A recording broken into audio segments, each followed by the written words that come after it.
Hi, guys. Hello, hello. Thanks for coming to our session. Welcome, Robin. We already established we have a lot in common.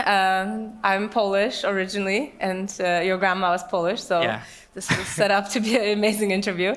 So, Robin, you're working on in this kind of combining the two very unlikely industries to be combined. One is one of the oldest industries that's been around, agriculture, and the other one is the entire sort of world of Web3 and crypto. And so, what is eAgronom, and what has been the journey so far? And then, so this is the first company that existed, and then we can talk about the Web3 components and what you're doing right now. Yeah, absolutely. Well, I guess in general, the good news is that farmers, they're happy to change practices to are more sustainable. But the thing is, it has to be profitable for them already in the short term because they have some costs involved. And I guess the second good news is that there are some companies who are happy to incentivize sustainable farming. There are some companies who want to offset their footprint, so they are ready to pay to farmers to sequester their carbon in the soil, their emissions. Banks want to reshape their portfolios. If you buy an electric car, then you get better terms. They also want to give better terms to sustainable farmers. Food companies want to give better prices for farmers who produce food sustainably and with lower emissions. And landlords want to give better rental terms to farmers who take good care of their land. Like if you have an apartment, then most likely you're likely to give a slightly better rental terms to someone who does some repairments over there and so on, compared to someone who is destroying the apartment. But the problem, so stakeholders are happy to help, but the problem is that those companies lack the ability to verify greenhouse gases in the farm. And this is what we do. We are building the infrastructure to bring those economic benefits to farmers. The main focus is on the carbon program, where we help to pay and money. That's specifically soil carbon, right? Yeah, well, soil carbon, and we are now piloting agroforestry. Okay. Super interesting as well. Only way to become carbon neutral in farming without totally like taking the animal production away. But the main scaling has been with soil. And main focus is also on the soil carbon right now. And then all those other things we are piloting together with some banks, with some food companies and some landlords. Yeah. So I was actually surprised to learn that the agriculture is 15% of the emissions, and that the soil carbon has that's kind of the current stage of the research, which I understand is evolving, but it has this and ocean carbon sinks have the highest carbon capture potential, which is, a little counterintuitive. I actually thought forests would be, like planting trees and sort of specifically old forests would be one of the most successful interventions that we have. So it's amazing. You're working on soil carbons. From what I was able to learn is that you're helping train farmers on regenerative soil practices. You're helping them get access to capital. You're helping them connect them with verifiers for those carbon projects, right? So that they can those carbon credits can be then bought and traded by investors. How many farmers have you supported to date? Yeah, well, we started as a farm management software already 5 years ago, and we have 1,600 farmers over there. And now we use just the same tool, the same data management tool to create carbon credits. And over there we started 8 months ago. We have now around 100 farmers signed carbon contracts, sequestering around 50,000 tons of CO2 annually.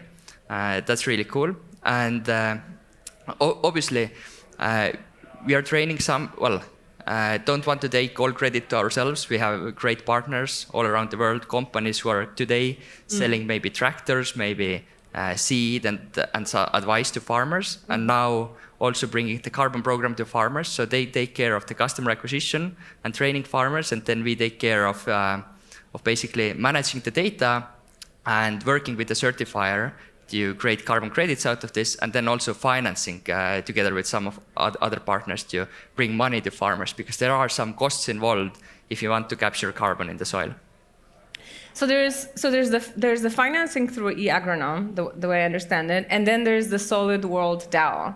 Tell us about the Solid World DAO, and Solid World and the DAO, and what was the inspiration, and how did you decide to kind of open the door, the floodgate, one could say, into Web3? Yeah, well, I have founded 3 companies in my life.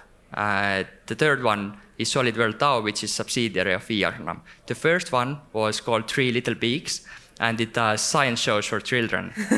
Because we went to see, we went to speak with children in the kindergarten and in the first grades. In the kindergarten, children said that they really want to go to school. And if you go to first grades, they said they don't want to go to school anymore. So we thought, how can we fix this? How can we make learning interesting? And the company is still operating. I'm not involved, but that gave me learning that building companies is a really good way to solve problems.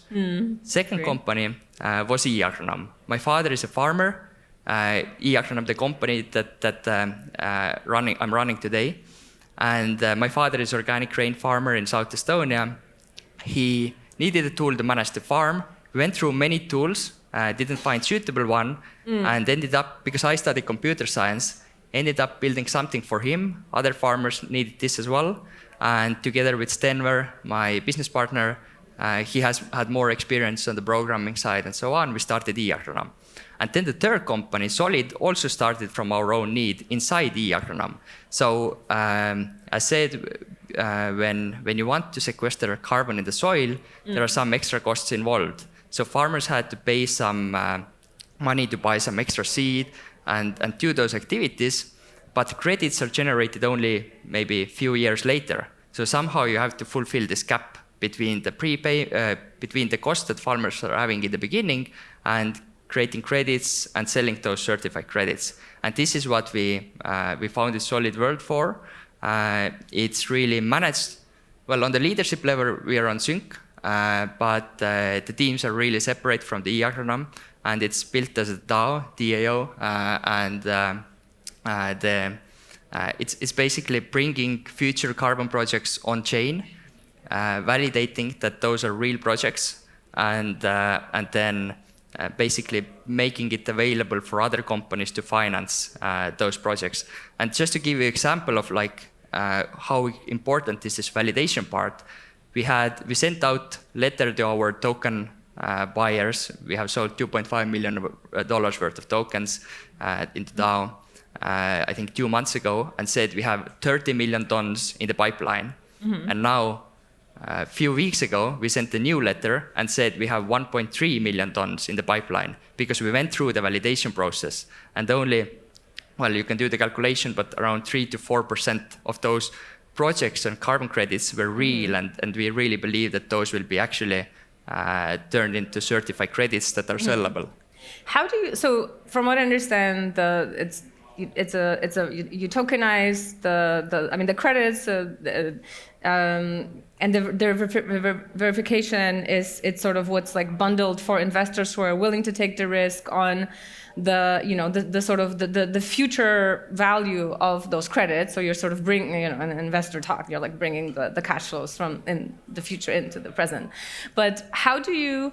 So you're validating them on, I'm sure, the quality of the people who are involved, maybe their past performance, or what they've done in the past, the methodologies. And I understand you're working with one of the big verifiers, Vera, which is really one of the 3 large NGOs in the space, and it's really it has a great reputation and so on. But how do you then verify, over the years, the actual, carbon sequestration, the carbon capture that happened in the soil? Like, is there an actual moment where you go and do mass spec the soil, or have some methodologies for physically inspecting what's happening on the ground? Yeah, that's a really good question. So basically, on the farmers, well, first of all, Solid is doing all nature-based high-quality sequestration credits. Okay. So also in farming, but also in forestry afforestation and so on.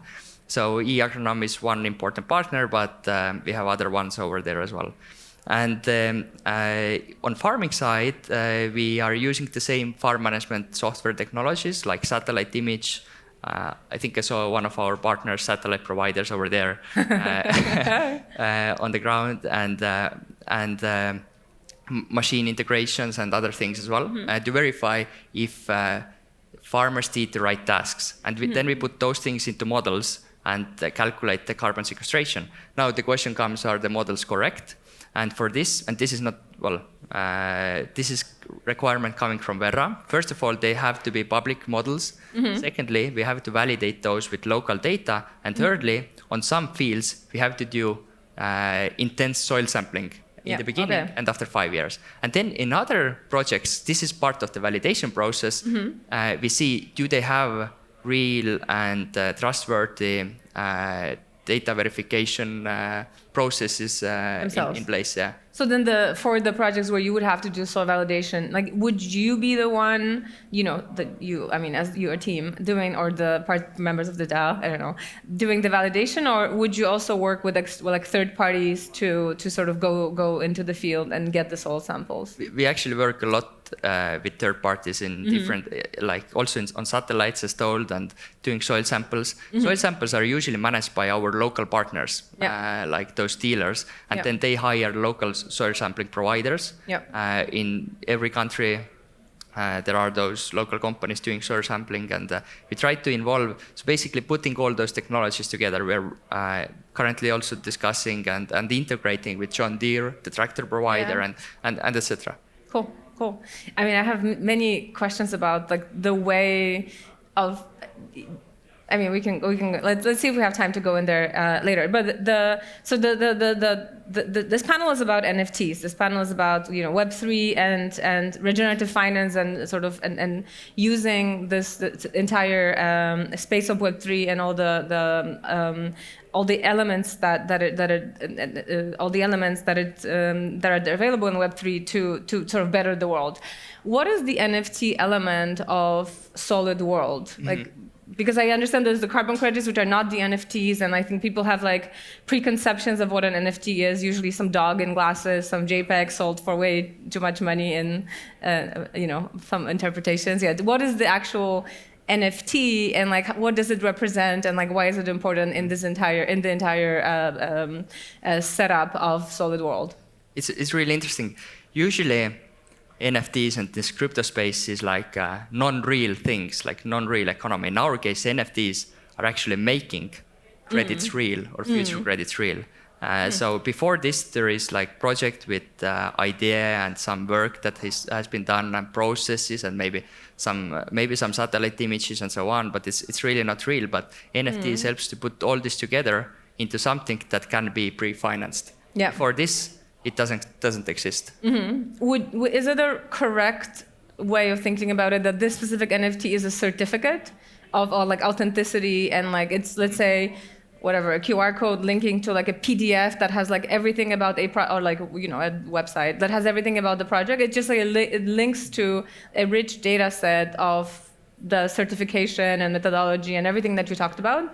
Exactly. So it's in the end, for credits, Verra will be the certifier and so on. Yeah. But Solid World's core capability and competence is saying that those projects are on track to creating real carbon credits. And also, if those we see like, are there any real assets behind the project? And because if project fails to deliver, then they have to buy those credits from some other place and bring those back. If a project failed to deliver, would then that NFT with the metadata of that NFT then sort of like have that information that this is a failed project, or the completion is at 10%? Like does it then get updated to the what actually happened? Yeah, absolutely. And our value proposition is basically that those failures wouldn't happen. And we also... Those failures would not happen? Would not happen. Okay. This is our... They will happen, though. But they will happen, but so we also want to make sure that we get some cut from there, from all those things. And if in some case the failure happens and no one else can cover this up, then we will be the ones who can do it. So, yeah. I mean, I think the failures, this is my understanding of failures will always happen, and I think the way, if you can, there's definitely going to be bundles of credits, and some of these credits will have like higher quality than others. And I think it's already happened in the real world. This is like the state of the credit sort of markets already, and I think this is just about like managing risk, and that generally the quality gets solved by price. Some carbon credits are worth more money, and some carbon credits are worth less money because people are making predictions about like actually what's happening in the world. So when companies want to offset, they are willing to pay more for very high quality credits, which is how sort of the good use of markets. It's true, and by the way, we are working only with future sequestration based and future certified credits, because we see that first of all, market is really strongly moving toward sequestration based credits compared to emission reduction. Okay. By the way, even with eAgronom at first, we wanted to give out credits for fuel reduction. But then we saw that 90% of the value to farmer comes from paying less for the fuel, and only 10% is the credit income. So we actually just left this on the side. Yeah. And absolutely, and those who want to invest into those projects, credit projects, then we want them to only take this one risk that is already a really big one, the price risk. But so they wouldn't have to worry about anything else. I just caught up with Juan Benet from Protocol Labs, and they run this big conference called Funding the Commons, and I would say they are Protocol Labs, and him is one of the biggest backers of projects that are essentially trying to find alternative funding methods for public goods, and nature is, and many elements of nature, should be understood as public goods. And he was actually very excited about this sort of new way of using NFTs, which is not just this, essentially using NFTs as just like those rich metadata sets for something that's happening. So we've seen that at 50 years at my firm. We've seen that sort of new standards around developing IP for science and for bio and for different sorts of research. And the NFT that I think exists in the shared consciousness around colorful JPEGs, I think it's going to give way to those really much more interesting ways of using NFTs that have very little to do with the speculation we've seen recently, which leads us to the next question, which is sort of, the markets are what they are, both the traditional markets and the Web3 space, right? In terms of the winter, or however you want to call it. I know the sentiment from a lot of my friends in the Ethereum community is that this is actually a good time to build. There's a lot of distraction and the whole set of speculative behaviors that are going away in those times, and that's the time to build infrastructure. How do you think about the timing right now? Absolutely. Well, you probably wouldn't want to go public with any crypto project right now, but it's a good time to start. You can still raise private rounds as we are doing. And I guess if you prove that you survive this crypto winter, then that's already really good validation that your project is real, and you're in the good place for the crypto spring. But and there are really several cool projects that I don't know if they are real, but I'm super excited to wait through this crypto winter and see if they really are doing real things and make the impact. In farming as well, there are some projects who are raising money to then put land on NFT, and they say that this land can be only managed sustainably. We are not involved with this, but that's one of the examples of really cool projects out there. Is that Single Earth? Single Earth, another cool example, but the one I mentioned was more on the agriculture side, but Single Earth, another cool example. Well, I know that these are real. Single Earth is real. That's a cool thing, but there are some other projects out there that are maybe far away and more difficult to assess from my seat. Okay, so recapping, eAgronom builds tools, helps educate farmers, and works with the verifiers and other third parties to sort of verify the credits. Then there's the Solid World, which is trying to bring more investment into the space so that farmers can put money behind the regenerative practices that then can be sold a few years later as proper carbon credits. And then there's the DAO, Solid World DAO, which is, the big acronym is the Decentralized Autonomous Organization. We know with anyone in Web3, we know these are not ever fully decentralized or they're never autonomous. What is the Solid World DAO? Like, what is the community that you have, and what is the role of the DAO in like the governance of Solid World? Yeah, well, obviously we are also just learning on the way, but in our vision, the DAO is managing the platform. Okay. All the charges that we take and all the requirements that we have and all the pools that we generate over there and also in a way how we manage the resources and so on. We see that DAO is, in a way that maybe would be a totally different example on different industry. Like if there would be fully self-driving car, driving taxi or something, then DAO would be managing what are the charge rates and in what city this taxi is driving and so on. But in our case, the taxi is fully automated marketplace. Only part that is not automated is the part of us getting those projects on chain. But after this, it's fully automated.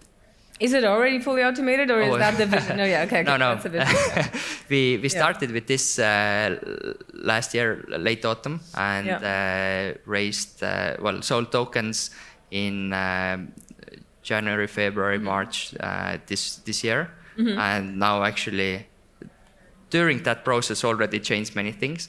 And then now getting ready for the next private round, and yeah.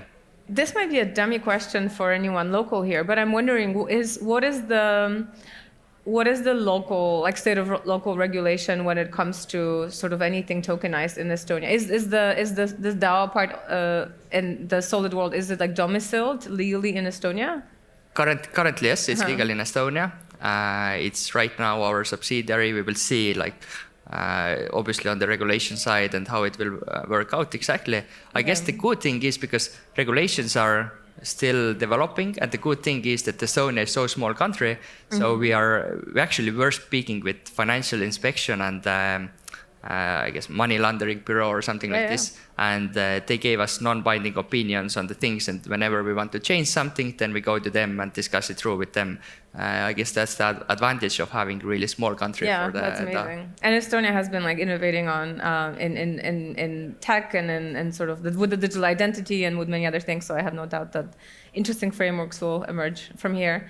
I don't know. I don't have a phone with me, so if there's any questions, I don't see the questions. So if there's any questions that you would like to ask, we have a few more minutes. This is your moment, and if you send it to the app, don't assume that I've seen it. No,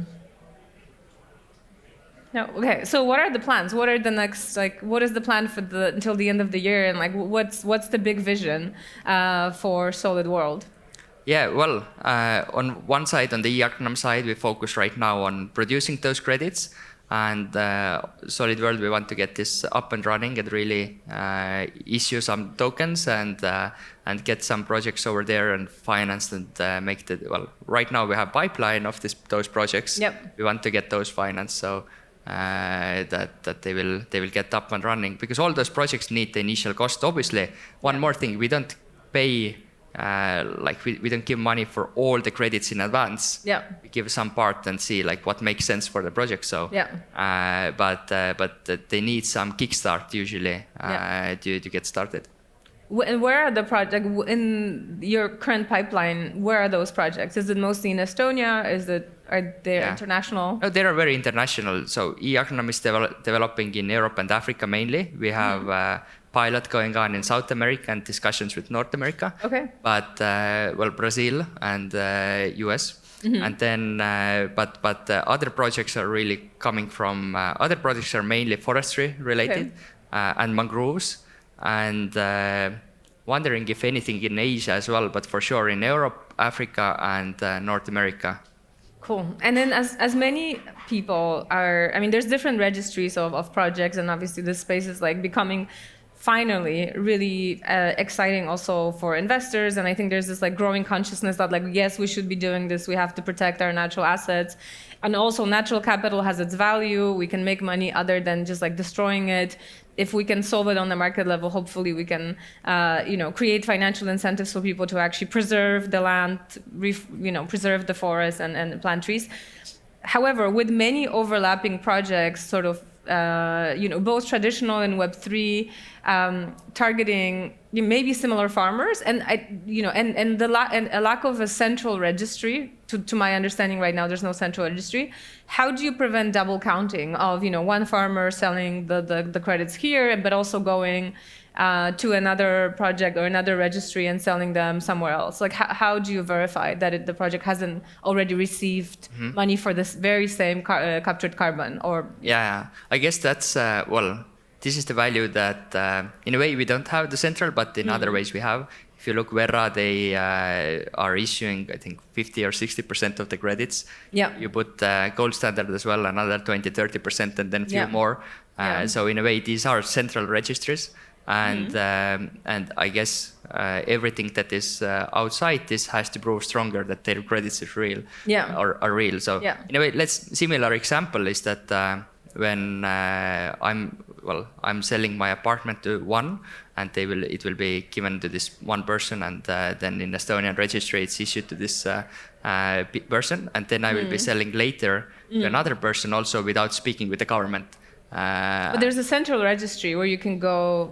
I guess my point is that the central registry right now is de facto is Verra, Gold Standard, maybe Nature Capital, and few more. I personally think that will change relatively soon, because like those three nonprofits had a long monopoly on all carbon credits, and yet they're relatively. I mean, they're great in many, and there's a reason why that entire marketplace exists, and people are investors that are willing to put money in exchange for those carbons. So they did an excellent job in that regard. They're relatively slow, and they're not really keeping up with the pace in which this space is exploding, which is a great thing. So I actually suspect that there's going to be other marketplaces, including for more novel and technologically driven kinds of captured carbon, which Verra and other registries don't cover right now at all. When you think of like synthetic biology or some types of mineral weathering interventions, they don't have methodologies for some of the things that are emerging still. But yeah, what would you like to happen? Like, if you could have a magic wand and say, like, in 5 years I want this to happen, like, what is the one big problem some fairies could solve for you? Or it's really interesting. And first of all, it's possible that that there will be some other registries beside Verra, and maybe even likely. But I guess actually interesting, usually entrepreneurs don't tell this, but we are looking at this space to get more regulated, to really level the playing field, saying that this is credit and this is not credit. That's true, and that's Yeah, amazing. Okay, great. Yeah, let's get more regulation. I mean, we're talking about quality. That's what we're talking about, which is super important. Great. Thank you so much for the conversation. Thank you for the work you're doing. It's important and incredible. Thank you. Thank you.